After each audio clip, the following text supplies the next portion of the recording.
میں ایک اسٹوڈنٹ ہوں، کمپیوٹر کا بھی اور اکاؤنٹس کا بھی۔ میں حال ہی میں یوں سمجھیے کہ قرآن پاک کی طرف رجوع کیا میں نے اور اس کو سمجھنے کی کوشش کر رہا ہوں، لیکن ایک عجیب سی بات یہ آ رہی ہے کہ اتنا زیادہ میٹر موجود ہے قرآن پاک کو سمجھنے کے لیے بھی کہ اس کے کوئی بنیادی اصول سمجھ میں نہیں آ رہے ہیں کہ انڈرسٹینڈنگ اس کو کیسے کرنی چاہیے، سٹیپ وائز کس طرح اس کو سمجھنا چاہیے، آیا کہ ناظرہ اس کو کرنا چاہیے، احادیث سے اس کو سمجھنا چاہیے یا کیسے؟ کیونکہ اگر ہم احادیث کو بھی اٹھا لیتے ہیں پڑھتے ہیں تو کچھ علماء کہتے ہیں جی کہ احادیث کے بارے میں بھی یہ ہے کہ کچھ ضعیف ہیں یا حسن ہیں یا اس کا مطلب کسی خاص وقت کے لیے تھا۔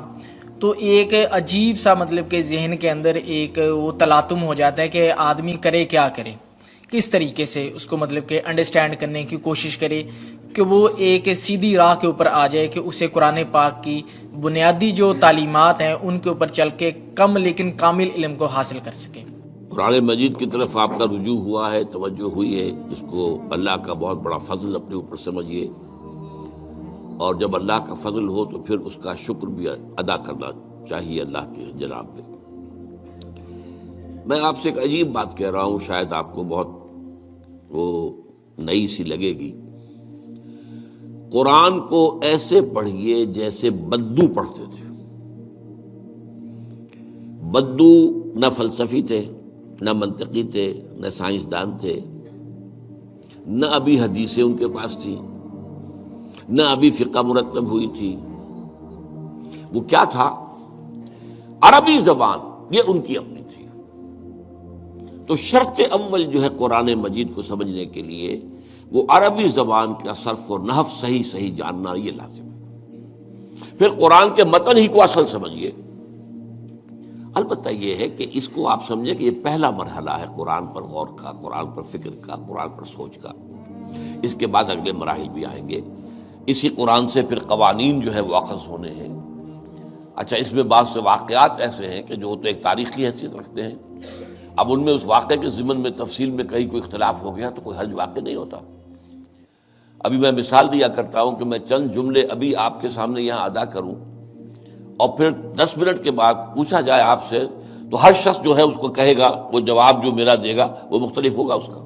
اس میں اس کی اپنی بات بھی شامل ہو جائے گی، اور سوچ میری بات سنتے ہوئے بھی جو اس کا سبجیکٹو مائنڈ ہے وہ اس کے اندر اس وقت حاضر ہوگا، وہ اس سے اس کوئی نہ کوئی نتیجہ از خود اپنی اس سبجیکٹو مائنڈ کے حوالے سے حاصل کرے گا، وہ بیان کرے گا۔ تو ان چیزوں میں احادیث میں اگر کوئی اختلاف بھی ہو جائے تو اس میں پریشان ہونے کی ضرورت نہیں ہے۔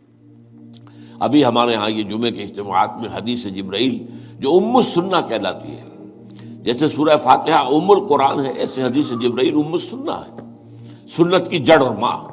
اب اس کی جو روایات آئی ہیں اس میں مختلف اختلاف ہے، الفاظ کا اختلاف ہے، ایسنس ایک ہے، مفہوم ایک ہے، الفاظ میں بڑا فرق ہے، تفاصیل کا فرق ہے۔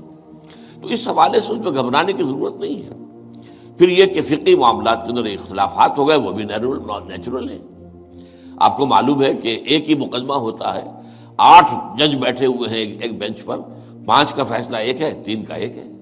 اور بھی تقسیم ہو سکتی ہے۔ قانون وہی، اور یہ میں بات کر رہا ہوں سپریم کورٹ کی یا ہائی کورٹ کی، وہاں پہ تو ظاہر بات ہے کوئی نئے بیانات نہیں لیے جاتے، وہ جو بھی فائل ہے وہ تو بہت پہلے سے تیار ہو چکی ہے، اس کے اوپر بحث ہوتی ہے، صرف اسی سے اخذ کیا جاتا ہے، مطلب ان کا وہی رہتا ہے، اس کے اندر تبدیلی نہیں ہو سکتی، اس موقع پر کوئی نئی گواہی نہیں آتی۔ تو اس اعتبار سے ان چیزوں پہ گھبرانے کی ضرورت نہیں ہے۔ البتہ